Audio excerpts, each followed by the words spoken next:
Hello guys, welcome to my blog channel. मेरे पास request आई थी कि दीदी आप जो सीरम शेयर किए हो वो शेयर कर देना, लगाकर किसी एप्लीकेशन में आप डाल देना या यहाँ पर डाल देना, ब्लॉग चैनल पर डाल देना या फिर अपने मेन चैनल पर डाल देना। मैंने कहा ठीक है, तो मैंने कहा चलो मैं लगा लेती हूँ क्योंकि मैंने ज़्यादा बनाया हुआ था, मुझे हेयर वॉश भी करना था।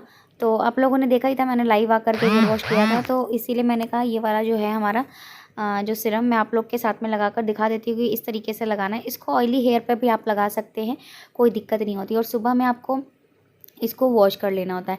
इसको आप लगाइए, लगाने के बाद से आपको केवल स्कैल्प के जो फ्रंट वाला एरिया होता है ना हमारा, वहीं पर आपको कॉम्ब करना है, पूरे लेंथ में कॉम्ब नहीं करना है। पूरे लेंथ पे कॉम्ब करोगे तो हेयर फॉल होगा, तो इसीलिए आपको केवल अपने फ्रंट हेयर पे ही कॉम्ब करना है लगाने के बाद से, ठीक है, जिससे ब्लड का फ्लो बढ़े और ये जो सीरम आप लगा रहे हो ये आपके बालों में वर्क करे। ये वही सीरम है जो मैंने आप लोग के साथ में शेयर किया हुआ है चैनल पर। आज की वीडियो है जो ये वही वाली है सीरम जो मैंने आप लोग के साथ में नया शेयर किया है, ठीक है। तो इसको आपको यूज़ करने का जो तरीका है बहुत सिंपल है, कुछ नहीं करना है आपको। आप इसमें 2 चम्मच ऑलिव ऑयल, 1 चम्मच कैस्टर ऑयल और 3 ड्रॉपर के करीब, अगर आप ड्रॉपर से लेते हो तो 3 ड्रॉपर लेना है, और अगर आप स्पून से लेते हो आप इसमें 2 चम्मच ले लीजिए। अगर आपका ख़त्म हो जाता है तो आप इसको बना भी लीजिए, कोई दिक्कत वाली बात नहीं है, नया भी बना सकते हैं, ठीक है। उसके बाद से आपको क्या करना है, आपने ये ले लेना है और उसके बाद अच्छे से मिक्स कर लेना है। अगर आपके पास कोई एसेंशियल ऑयल है तो आपको इसमें एसेंशियल ऑयल डालना है। मैं यहाँ पर यलंग एसेंशियल ऑयल यूज़ कर रही हूँ, बहुत अच्छा होता है यलंग एसेंशियल ऑयल, रीग्रोथ को प्रमोट करता है। और लेवेंडर यूज़ कर रही हूँ। 20 ड्रॉप्स आप इसमें डाल सकते हैं, अगर आप डाल कर रखना चाहें तो 20 ड्रॉप्स, और अगर आप एट ए टाइम लगा रहे हैं तो कम से कम आप इसमें डालिए 10 ड्रॉप्स उसकी और 10 ड्रॉप्स उसकी। तो मैं यहाँ पर छोटी से बोली थी, वो ब्लेंड करने वाला होता है वो ले आओ। तो उसने बोला ठीक है दीदी, तो वो लेने गई थी, तो मैंने कहा चलो इसको तुम धो लो। कांच का जार था तो मैंने कांच का जार उसको दे दिया और मैंने इसको फिर स्टील की बाउल में डाल दिया है, ठीक है। इसलिए कि वो कृष्णा आ रहा था, जा रहा था बार बार, तो मैंने कहा वो टूट जाएगा गिर गया तो। और इससे आपके बाल ब्लैक भी बहुत जल्दी होते, देखना आप लोग, मैं भी लगा कर दिखा रही हूँ आप लोगों को, तो आप लोग देखना कि मेरे बाल कितने जल्दी से बिल्कुल ब्लैक होने लगते हैं इसको लगाते ही, ठीक है। इसका रिजल्ट्स बहुत अच्छे हैं, अगर आप कंटिन्यूटी में इसी जेल को भी यूज़ करते हो तो भी आपको बहुत अच्छे रिजल्ट्स मिलते हैं। और अगर आप लोग चाहो तो इस जेल से भी शुरू कर सकते हो, मतलब 3rd मंथ से भी अपना 120 डेज़ चैलेंज स्टार्ट कर सकते हो, ठीक है।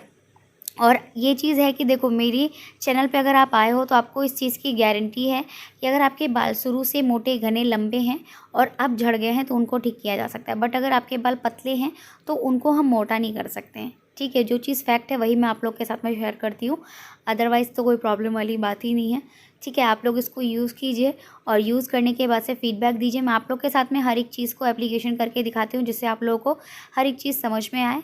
और कल वीडियो आएगी हमारी चैनल पे सुबह 11 बजे, 11 बजे या फिर 12 बजे के करीब, 12 बजे आ जाएगी सुबह, नेचुरल ब्यूटी हेयर ट्रीटमेंट पे हमारा 2nd मंथ का 120 डेज़ का फर्स्ट वीक, ठीक है। आप लोग उसको चेकआउट ज़रूर कीजिएगा। और मैं आप लोग के साथ में वीक इसलिए शेयर कर रही हूँ क्योंकि आप लोग को भी दिक्कत ना हो, और जो बंदे चैनल पर हैं उनको समझ में नहीं आ रहा है कि 120 डेज़ चैलेंज क्या है, तो गाइस कुछ भी नहीं है, बिल्कुल सिंपल है। आपको 1 महीने का देखना है, ठीक है, 1 महीने की रेमेडी उठानी है और 1 महीने की रेमेडी आपको पूरे 1 महीने कंटिन्यू करनी है, ठीक है। 120 डेज़ का जो फर्स्ट वीक है वो आप उठाकर देखिए, उसमें आपका फर्स्ट वीक क्या है, 2nd वीक क्या है, 3rd वीक क्या है, 4th वीक क्या है, वो उठाकर देखिए, ठीक है। आपको खुद समझ में आ जाएगा कि है क्या ये और करना क्या है आपको इसमें।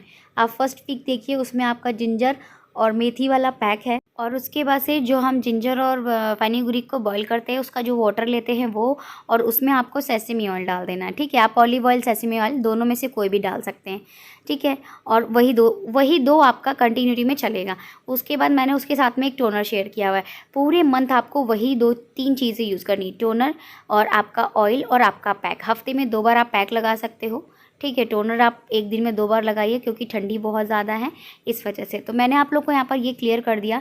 जो लोग मेरे ब्लॉग चैनल पर नहीं है, जिनको समझ में नहीं आ रहा है, तो मैं इसका जो लिंक है डिस्क्रिप्शन बॉक्स में डाल दूँगी, ठीक है। तो आप लोग को सारा कुछ समझ में आ जाएगा कि 120 डेज़ चैलेंज क्या है।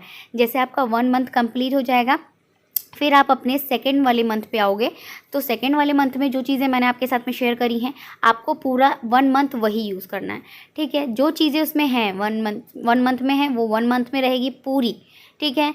उसके बाद से सेकंड मंथ में आओगे आप, जो सेकंड मंथ में शेयर किया हुआ है मैंने, वो सारा कुछ आपको सेकंड मंथ में ख़त्म करना है। हफ्ते में आप 2 बार लगाइए, 1 बार लगाइए, आपके ऊपर डिपेंड करता है। मेरी अगर सुनोगे तो मैं हफ्ते में 2 बार पैक लगाती हूँ, ठीक है। हफ्ते में 3 बार हेयर वॉश करती हूँ, चाहे वो विंटर हो चाहे वो आपका समर हो, ठीक है। और दूसरा है आपका जो थर्ड मंथ का है, जो थर्ड मंथ में चीज़ें हैं वो आपको थर्ड मंथ में यूज़ करनी है पूरी। मतलब कहने का ओवरऑल मतलब यहाँ पर यही है कि आपको जो करना है वो आपको 1 महीने का 1 महीने में ख़त्म करना है, दूसरे महीने का दूसरे महीने में, तीसरे महीने का तीसरे महीने में, ठीक है। इतना आप लोग को समझ में आ गया होगा। अगर नहीं समझ में आया होगा तो गाइज़ आप लोग बताना, मैं आप लोग को एक बार फिर क्लियर करने की कोशिश करूँगी, बट आई होप आप लोग को समझ में आ गया होगा। और यहाँ पर जो मैंने सीरम आप लोग के साथ में शेयर किया है ना, वो मैंने अपनी पूरी लेंथ पे लगाया है, पूरी स्कैल्प पे लगाया है, मैंने अपने पूरे बालों में लगाया हुआ है। और मैंने अपनी एक बॉटल और आधी मतलब एक छोटी बॉटल एक बड़ी बॉटल भर के रखी हुई है। उसका 2 चम्मच लेना है आपको, ऑयल के साथ में मिक्स करना है और उसके बाद अपनी स्कैल्प पे लगाना है, ओवरनाइट लगाकर छोड़ना है और फिर मॉर्निंग में हेयर वॉश कर देना है। टोनर लगे हुए बालों पे, ऑयली हेयर पे आप लगा सकते हैं, कोई दिक्कत नहीं है, ठीक है। अगर आप चाहें तो आप ऐसे भी लगा सकते हैं, बहुत अच्छा है। आपके बालों को जड़ से काला करता है, आपके बालों को पिगमेंट जो होता है उसको बना कर रखता है। आप देख सकते हो मेरे बाल कितने ज़्यादा काले लग रहे हैं अभी ये चीज़ लगाने के बाद से, और मेरे हाथ भी काले हो गए थे, ठीक है। रिजल्ट्स बहुत अच्छे हैं, बाल आपके धीरे धीरे धीरे धीरे घने होने लगते हैं। और जब आपके बाल ऊपर से लेकर नीचे तक एक बराबर के होते हैं ना, तो आपके बाल ऑलरेडी मोटे और घने लंबे सुंदर लगते हैं। बस यही चीज़ें अभी मैं आप लोग को यहाँ पर समझा नहीं पाऊँगी कि कैसे आपको अपने बालों को मोटा करना है। इस पे मैंने हमेशा आप लोग को बताया हुआ है गाइज़ कि आप लोगों को मेरी प्रॉपर वीडियो देखनी होती है। ऐसा नहीं है कि आप लोग स्किप कर करके देखोगे तो आप लोग को समझ में आएगा। आप लोग स्किप करके देखते हो ना, इसलिए आप लोग को कुछ चीज़ें समझ में नहीं आती हैं। तो 120 डेज़ का जो प्रॉब्लम थी, बहुत सारे लोग ऐसे थे जिनको समझ में नहीं आ रहा था। आई होप अब यहाँ पर उनके जो डाउट्स हैं वो क्लियर हो गए होंगे। तो आप यहाँ पर देख सकते हो मेरा ये थर्ड मंथ का जो सीरम था, ऑयल था, मैंने आप लोग के साथ में शेयर किया, ठीक है। और उसके बाद से इसका भी एप्लीकेशन आएगा जब हमारा सेकेंड मंथ कंप्लीट हो जाएगा 120 डेज़ का। आप देख सकते हो बाल कितने ज़्यादा घने लग रहे हैं। इसमें तो मैंने अपना कोई पैक नहीं लगाया है ना। मेरे पास बहुत सारे ऐसे कमेंट आते हैं कि तुमने अपने बालों में पैक लगाया इसलिए तुम्हारे बाल हैवी लग रहे हैं, घने लग रहे हैं, पैक पे लेयर हो जाती, बालों पे लेयर हो जाती है, इसलिए मोटे घने लंबे लगने लगते हैं वो। तो गाइस देखो, पैक लगाने से आपके बाल मोटे हो जाते हैं, घने हो जाते हैं, बट उसके ऊपर लेयर लगती है। चलो मैंने आपकी बात मान ली, बट मैंने यहाँ पर तो अभी अपना सीरम ही लगाया है ऑयल के साथ में, तो मेरे बाल इसमें क्यों घने लग रहे हैं? ये भी चीज़ तो है, क्योंकि मेरे बाल शुरू से ही ऐसे हैं और मैं केयर करती हूँ। मेरे बाल शुरू से ही मोटे हैं, ठीक है, घने। और जो बाल आपके झड़ जाते हैं उनको भी हम ला सकते हैं, और अभी मुझे अपने बालों को और भी मोटा करना है। तो बस यहाँ पर था एप्लीकेशन। तो चलिए फेस टू फेस बात करते हैं थोड़ी सी। हाय गाइस, जस्ट अभी मैंने सारा काम निपटाया है और उसके बाद से अभी मेरे पास एक कस्टमर आए हैं जिनका मैं आईब्रो करूँगी। देखती हूँ अगर रिकॉर्ड कर पाऊँगी तो रिकॉर्ड करके शेयर कर दूँगी। फिर मैं आप लोग के साथ में अपनी नेक्स्ट मंथ की स्टोरी शेयर करूँगी, ठीक है। तो मैं मिलती हूँ आप लोगों से थोड़ी देर में, बाय। सो गाइस, यहाँ पर हम लोग अभी कर रहे थे मस्ती, चाय पी रहे थे और टीवी चल रही थी। और अभी आपको पता है कितना बज रहा है? 4, 4:30 हो गया यहाँ पर, सोच लो। और अभी हम लोग पी रहे हैं चाय, और फिर ये लोग 5 बजे चली जाएंगी। उसके बाद से मैं अपना काम करूँगी। चलो मिलती हूँ मैं आप लोगों से बाद में।